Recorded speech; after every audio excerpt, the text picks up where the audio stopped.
Pues queremos dar a todos los que están siguiéndonos desde casa, los que nos pueden ver en algún momento también desde los dispositivos, una bienvenida a este tiempo de culto que damos al Señor. Evidentemente, aunque antes hemos tenido unas palabras introductorias, queremos sentirnos bien acogidos como familia que somos en el Señor y juntos dar culto como el Señor quiere que se lo demos. En esa libertad que el Espíritu Santo produce en nosotros cuando ponemos delante de Él todo aquello que pueda estorbar. Y vosotros sabéis que lo que ocupa muchas veces nuestra mente, nuestro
nuestras vidas. Vamos a alabar. Vamos a alabar.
Dice la palabra de Dios que Él muestra su amor para cada uno de nosotros, en que siendo aún pecadores, Cristo murió por nosotros. Esa es su gracia, ese es su amor, ese es su perdón.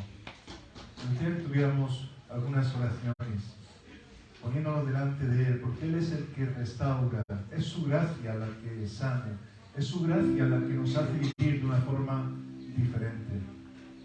No es nuestros proyectos, si nuestro proyecto no es Dios mismo obrando en nosotros. Así que, ¿por qué no tenemos un momento de oración, dando gracias a Dios por su perdón, por su amor, por su gracia, y pidiendo que Él restaure, que Él haga su voluntad en nuestras vidas? La mejor ofrenda que podemos darle a Dios es nuestra vida, poniéndonos delante de Él. Algunos que queráis orar, vamos a orar en voz alta. Sí, Padre Santo, Señor, que por tu gracia, Señor, somos libres, por tu gracia, Señor, somos salvos, y por tu gracia, Padre, podemos tener el don de que podamos amar, Señor, a otras personas, Señor, y por tu gracia, Señor mío, tenemos, Señor, todo cuanto tú nos pones en nuestras manos, dándote las gracias en Cristo nuestro Señor. Amén.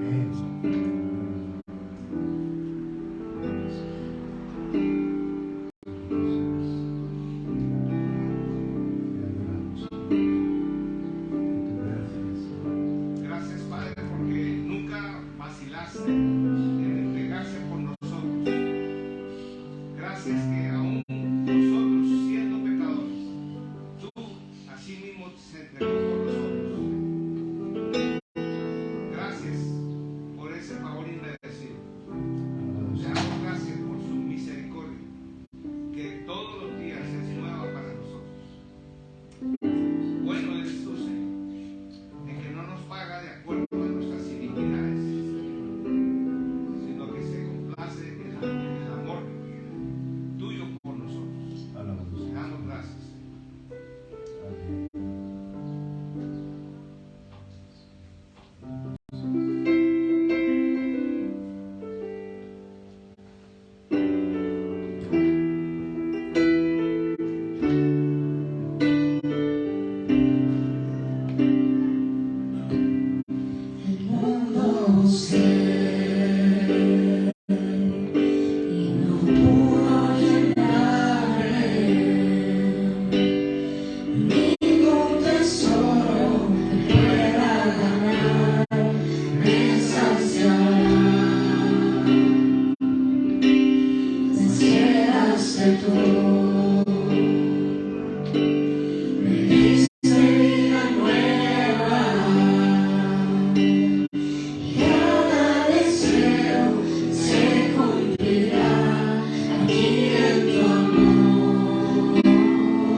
¿Qué podemos ofrendarle?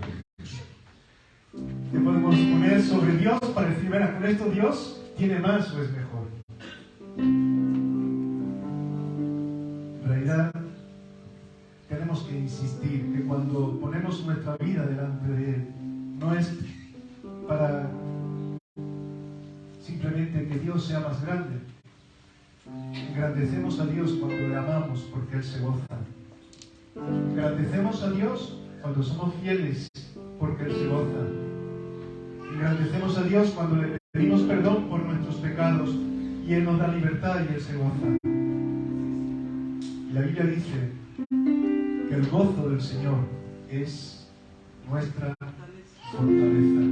Por eso queremos que Dios también esté gozoso, porque eso trae fortaleza a nuestras vidas. Así que pensemos cuando ofrendamos en eso.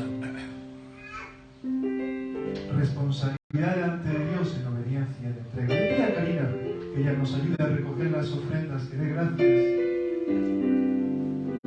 Y que también con nuestra ofrenda, lo que está en nuestro corazón, lo que está en nuestra vida, podamos poner ese gozo delante de Dios. Díganos la verdad. Padre, venimos ante ti, poniendo nuestro corazón y nuestra vida, depositando nuestras tristezas, nuestras cargas, nuestras enfermedades, Señor. Y asimismo también con un corazón agradecido, porque sabemos que todas las bendiciones y todo lo que nosotros tenemos es gracias a ti, Padre, porque hasta aquí nos has ayudado y tu gracia y tu misericordia nos acompaña día a día. Y sabemos que no hay nada de lo que nosotros te podamos dar que nos haga merecer tu gloria, Padre, pero tu amor es grande, Señor, y por eso queremos darte de esas bendiciones que tú nos has otorgado hoy. Amén.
Llorar como un niño y pasaría.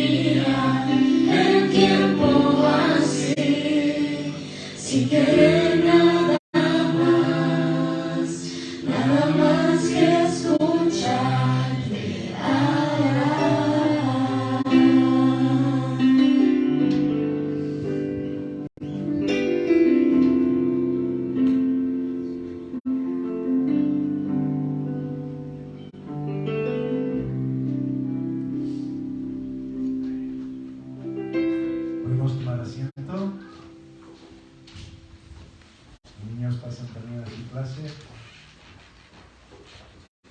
Me gustaría que pudiéramos reflexionar en un texto que hemos estado analizando en sus contextos, o más que este texto, los contextos de este texto, porque estuvimos viendo lo que ocurría con el sacerdote Elí, con sus hijos, en una situación dada en la que se pierde el arca. A Diego también nos estuvo hablando, estuvo compartiendo con vosotros, con nosotros, porque aunque nosotros nos tuvimos presencialmente, también lo escuchamos, acerca de aquella mujer que puso delante del Señor un hijo que se llamaba Samuel, y cómo derramaba su vida aquella madre delante de Dios, dedicando ese hijo al Señor. Pues hoy vamos a ir a esa situación en la que el niño está en el templo, es joven, es un jovencito, y está escuchando la voz de Dios sin saber. Y vamos a reflexionar un poco en la importancia de lo que significa estar en la presencia de Dios y escuchar su voz. Dice en el capítulo 3 de 1 de Samuel, los versículos 1 al 10, podéis ver en las pantallas, que el joven Samuel ministraba a Jehová en presencia de Elí. La palabra de Jehová escaseaba en aquellos días. No había visión con frecuencia. Y aconteció un día que estando Elí acostado en su aposento, cuando sus ojos comenzaban a oscurecerse, de modo que no podía ver, Samuel estaba durmiendo en el templo de Jehová, donde estaba el arca de Jehová. Y antes que la lámpara de Dios fuese apagada, el Señor llamó a Samuel. Y él respondió: heme aquí. Y corriendo luego a Elí, dijo: heme aquí, ¿para qué me llamaste? Y él le dijo: yo no te he llamado, vuelve y acuéstate. Y él se volvió y se acostó, y el Señor volvió a llamar otra vez a Samuel. Y levantándose Samuel, vino a él y dijo: heme aquí, ¿para qué me has llamado? Y él dijo: hijo mío, yo no te he llamado, vuelve y acuéstate. Y Samuel no había conocido aún a Jehová, ni la palabra del Señor le había sido revelada. Jehová pues llamó la tercera vez a Samuel. Y él se levantó y vino a Elí y dijo: heme aquí, ¿para qué me has llamado? Entonces entendió Elí que el Señor llamaba al joven. Y dijo Elí a Samuel: ve y acuéstate. Y si te llamaren, dirás: habla, Señor, porque tu siervo escucha. Así se fue Samuel y se acostó en su lugar. Y vino Jehová y se paró y llamó como las otras veces: Samuel, Samuel.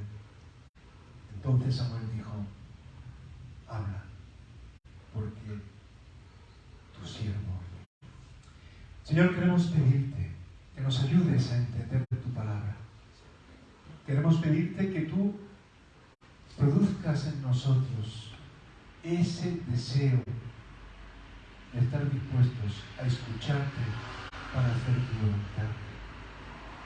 Porque, Señor, igual que en aquel tabernáculo de telas con utensilios, pero entregando lo mejor para ti, con un niño que te buscaba, con un jovencito que aún no había tenido ese encuentro, saber lo que es la palabra de Dios, tú hablaste y tú le usaste para cambiar la historia de este mundo.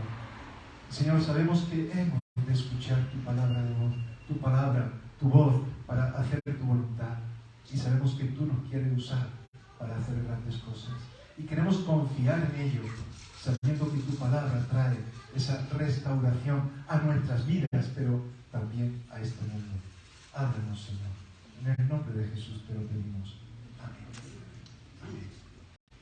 Creo que es importante, cuando hemos estado meditando en diferentes principios de lo que es el templo, el tabernáculo, ese lugar especial donde se buscaba agradar a Dios y donde la centralidad de Dios en medio de su pueblo suponía una enseñanza muy clara que se hacía por medio de las ofrendas, de los sacrificios, apuntando todo al Mesías que vendría como heredero de la ley,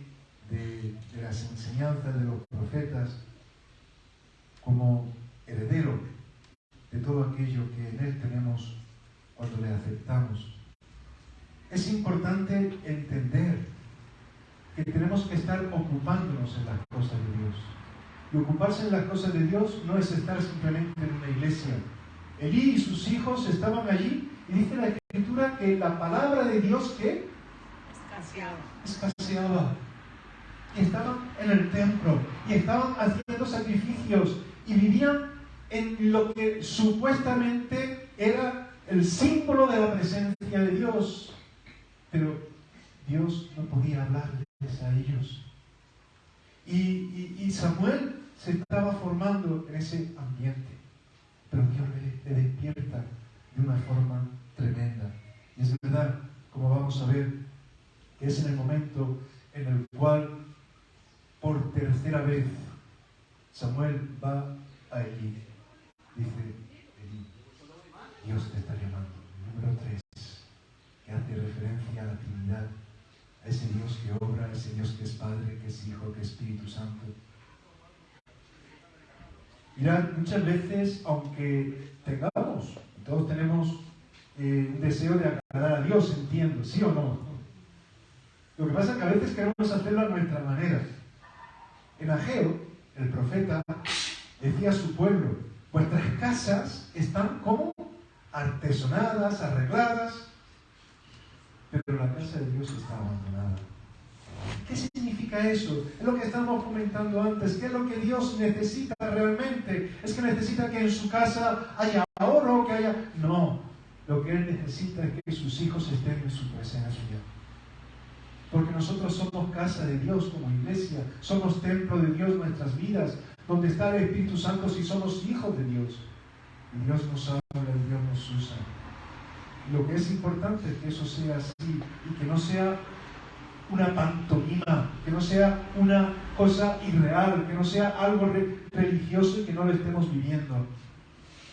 Por eso, incluso cuando Jesús vino y llamó a aquellas personas que estaban también débiles porque la palabra de Dios también escaseaba, cuando Jesús vino, y por ello es que Juan el Bautista tenía que estar preparando el camino.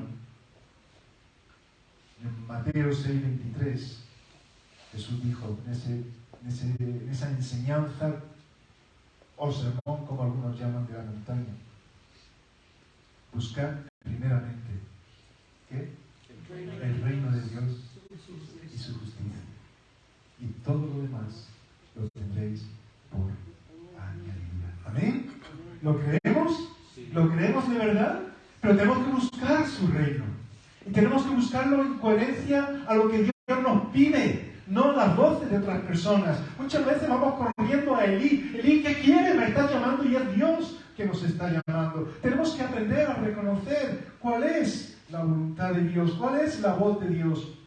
Pero muchas veces estamos metidos en tantas cosas que vamos con tanta velocidad que no distinguimos cuál es la voluntad de Dios. Me gustaría ponernos algún ejemplo en cuanto a esto, porque cuando hay tantas cosas, yo no sé cómo hay gente que se aburre. Hay tantas cosas que hacer. Yo no sé cómo hay gente que se puede aburrir. Pero fijaros, cuando hay que hacer tantas cosas, cuando tú te das cuenta que hay una necesidad concreta y te sientes movido por el Señor, pero hay otra cosa por otro lado y alguien te está llamando por otro lado y nos sentimos envueltos en medio de tantas cosas, ¿qué es lo que hay que hacer?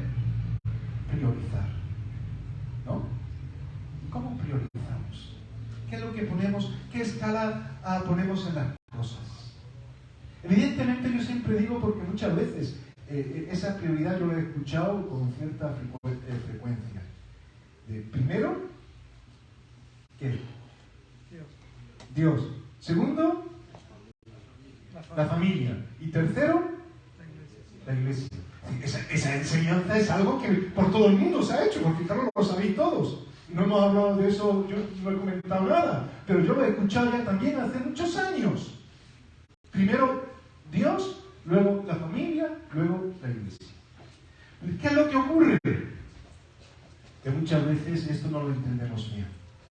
Primero Dios, y a veces primero Dios entendemos a lo mejor ir a la iglesia, sí, primero Dios, y luego el resto de la semana la empleo en otras cosas. No, aquí ya no tiene nada que ver, es la familia.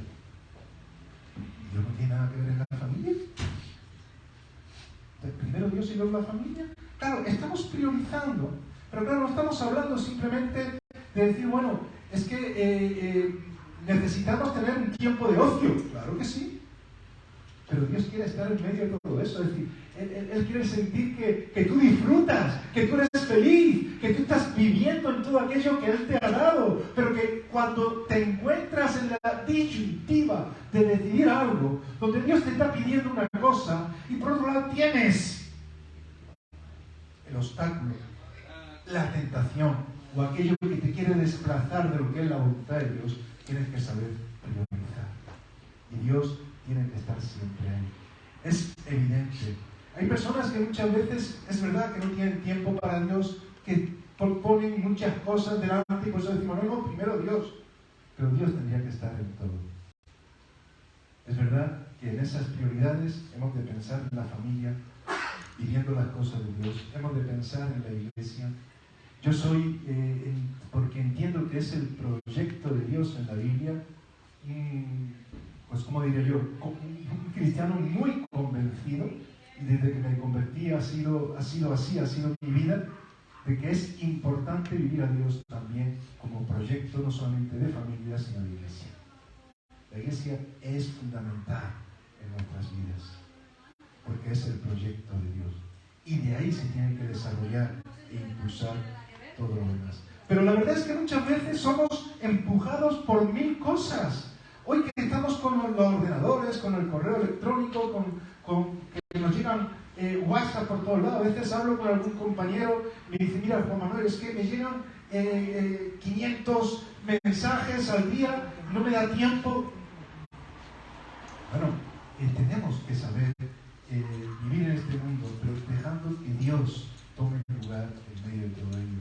Fijaros, estamos en el tiempo, yo diría incluso, de las siglas. ¿Por qué? Porque todo va con tanta velocidad que incluso se abrevia todo. En educación, a mí que me ha tocado y me toca moverme en el campo educativo, pero yo no soy profesor de pedagogía, yo no soy educador, pero sí doy clases en ese ámbito.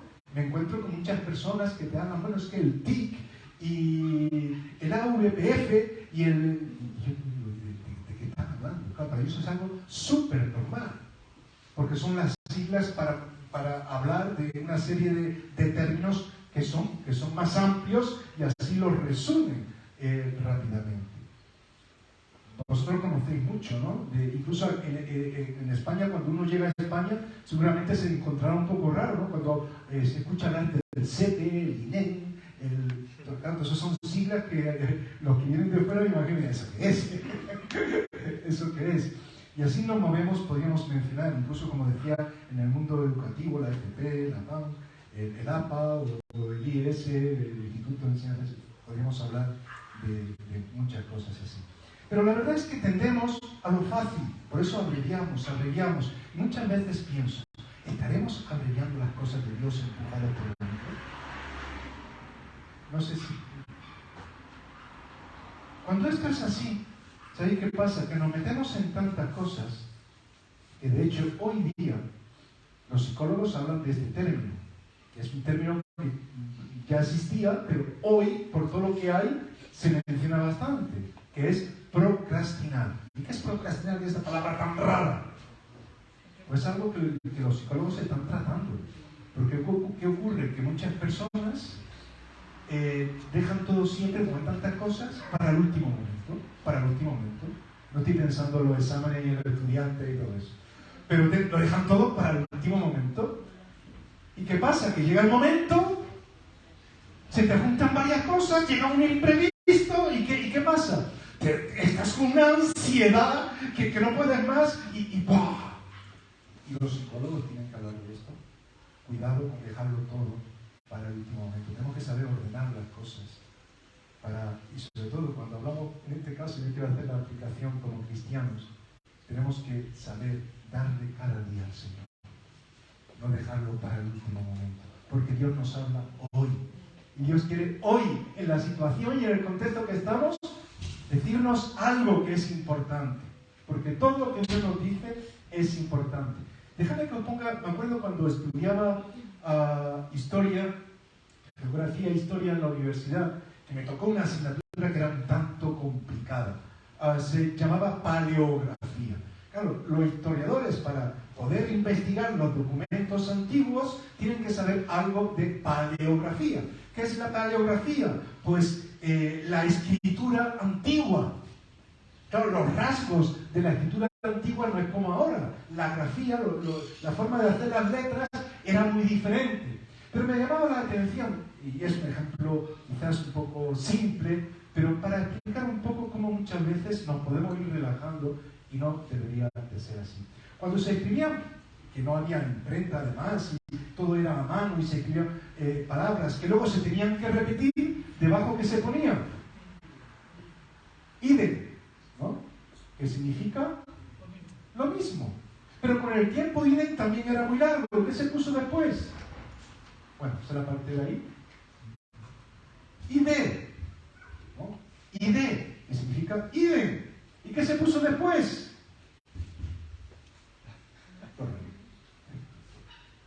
Que al final decir, pues eso, tendemos a relajarnos. Y yo a veces pienso, cuando hemos escuchado algo de Dios, y lo escuchamos, pero vamos ahí, y no vemos la dimensión de lo que Dios quiere, ¿no le estaremos dando a Dios las 2 rayitas?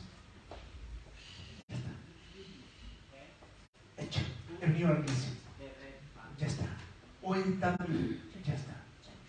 No, es que Dios quiere hoy en medio de nosotros que le escuchemos y que atentamente le demos todo lo que es necesario, que nos esforcemos por hacer su voluntad. Y para ello es importante reconocer la palabra de Dios. ¿Para qué? Para oírla.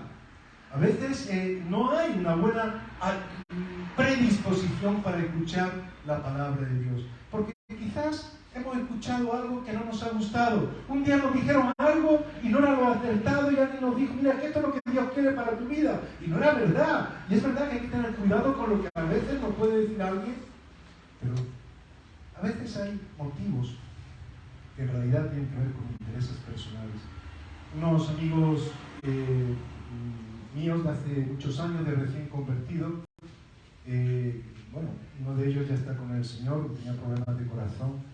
Yo me acuerdo que me decían, fueron llamados también para servir en el pastorado, y le dijeron una cosa al Señor nada más. Era el tiempo donde había atentados aquí en España, con ETA, todo esto, algunos recordaréis todo esto. Y ellos le dijeron, estaban estudiando en el seminario, le tuve un tiempo también esa etapa con ellos, y dijeron, mira Señor, nosotros iremos donde tú nos lleves, menos al País Vasco. Ahí no nos lleves. Bueno, pues han estado pastoreando en el País Vasco toda su vida. Y su mujer sigue ahí. Es decir, a veces escuchamos la palabra de Dios, pero la queremos condicionar por miedo, porque pensamos que no van a salir las cosas bien si hacemos lo que Dios nos está pidiendo. Y si Dios nos pide algo, es lo mejor. Lo fue para Samuel. Lo fue para Samuel y para un pueblo que cuando una persona se pone en sus manos, dependiendo de Dios, Dios obra. Y Dios utiliza a las personas también para hablarnos. ¿Cómo escuchamos la palabra de Dios? Es verdad que Dios, bueno, no sé, pero Dios no te va a mandar un WhatsApp seguramente. Pero quizás nos llegue algo de parte de un hermano, de una hermana, un texto en la Escritura. Dios puede hablarnos por medio de las personas. Samuel con Elí tuvo que escuchar a Elí y decirle, oye, es el Señor que te está hablando. Aún Elí, a pesar de sus defectos, pudo reconocer que tenía que someterse. Dios puede hablarnos a través de la familia. Fijaros, Dios escogió a Abraham, pero dice, ve con tu familia, porque tú vas a tener una gran descendencia. Y tuvo que someter todas las cosas delante de Dios con su familia. Pablo tuvo que confiar en un hombre que se llamaba Ananías, que fue orando, que recobró la vista y pudo conocer a Dios de una forma tremenda. Dios nos habla por medio de las circunstancias, una zarza ardiendo, sueños. Así habló a Moisés, visiones. A veces un golpe. Pablo recibió muchos y Dios le enseñó hasta tener un aguijón en la carne y decía, Señor, quítame le dijo el Señor: bástate mi gracia, porque mi poder se perfecciona en tu debilidad. Tenemos que estar dispuestos a reconocer la palabra de Dios, hermanos, y no pensar que la palabra de Dios siempre es lo que nos gusta oír, pero la palabra de Dios siempre será lo mejor para nuestras vidas. Y eso supone responder adecuadamente. ¿Qué es lo que dijo Samuel? Habla, Señor. ¿Por qué? Porque tu siervo, tu sierva, podríamos decir, escucha. Es escuchar con la disposición de hacer. La palabra de Dios no tiene mucho sentido en nuestras vidas cuando no está la disposición de obedecerla. Habla, Señor, pero porque quiero seguirte, porque quiero hacer lo que tú me estás pidiendo. Y sé que va a ser una aventura en muchos casos, pero sé que tú vas a levantar todo aquello que está roto y lo vas a renovar para hacer lo que sea necesario. Habla, Señor, porque tu siervo escucha. Dice la Escritura que el Señor fue la cuarta vez a Elí. Mejor dicho, allí ya no tuvo que ir Samuel, a Samuel directamente. Samuel, Samuel. Podíamos oír nuestro nombre. Habla, Señor. Dice la Escritura que Samuel respondió antes de que la lámpara se apagase. La lámpara estaba en el templo, seguimos pensando en cosas del templo. Estaba antes de entrar a la presencia de Dios, en el lugar, antes de entrar al lugar santísimo. Se encendía durante toda la noche, un símbolo de luz, un símbolo de esperanza, un símbolo de vida. Pero llegaba un momento que se apagaba. Una de las iglesias de Apocalipsis tuvo que ser advertida por el Señor. Si no había un cambio, la lámpara podía ser apagada. Hoy la lámpara está encendida aún. Y es el tiempo de responder antes de que se apague. Por el bien de nuestras vidas, de nuestra familia, de todo lo que está en nuestro entorno. No dejes que la llama en tu vida se vaya menguando, que se apague. Es el tiempo ahora de responder a Dios. Y Dios es el mismo que hablaba a Samuel. Y hoy también nos habla a nosotros. Será a través de un momento dado en tu devocional, leyendo la Biblia. Será que escuchando un mensaje como el que estamos reflexionando en la Escritura en estos momentos. Será por algo que está ocurriendo y tú estás reconociendo la voz de Dios. ¿Por qué no le dices al Señor: yo quiero obedecerte, reconozco que eres Dios? Habla, porque tu siervo escucha. Vamos a orar. Padre, en medio de tantas voces en este mundo, voces interesadas, oídos interesados en hacer aquello que más nos plazca, que más nos guste, ayúdanos a reconocer tu voz. Ayúdanos a seguirte. Queremos hacer tu voluntad. Hemos decidido ser tus hijos y lo hemos decidido para vivir conforme a lo que tú tienes para nosotros. Por eso, Señor, antes de que la lámpara se apague, úsanos sabiendo que hay necesidad mucha en este mundo, porque escasea tu palabra, porque la gente escucha muchas voces que llevan a la ruina y a la muerte, pero tu palabra lleva a la vida. Tu palabra es verdad, tu palabra transforma. Por tu palabra ha sido creado el universo para el bien de cada uno de nosotros. Por tu palabra es que podemos tener vida. Y sabemos que esa palabra es Cristo mismo obrando en nosotros. Señor, ayúdanos a ser fieles, a escuchar tu voz con una actitud de siervo y siervas, para cambiar todo aquello, para hacer todo aquello, para ponernos en tus manos y que tú nos uses. Porque estamos en el tabernáculo, estamos en tu presencia y sabemos que este es el tiempo de salvación. Háblanos, Señor. Espíritu Santo, muévete en medio de nosotros. Muévete en esta iglesia. Muévete en las iglesias que en este lugar se reúnen también. Muévete en tu pueblo, en Málaga. Necesitamos escuchar tu voz. Necesitamos que se escuche tu voz y que tu nombre sea exaltado y que la luz brille con fuerza para que el mundo pueda ver que tú eres el Salvador. En el nombre de Jesús te lo pedimos, nos ponemos delante de ti y oramos. Amén. Amén. Pues deseo que Dios os bendiga mucho. Vamos a terminar hoy así. Vamos a tener una semana en la que vamos a estar buscando la voluntad de Dios para hacer aquello que Dios quiere. Nos despedimos de nuestros hermanos que nos están siguiendo por las redes sociales. Les mandamos un abrazo, nuestro cariño y nos tenéis a vuestra disposición. Y qué deciros a todos vosotros. Terminamos aquí, tenemos que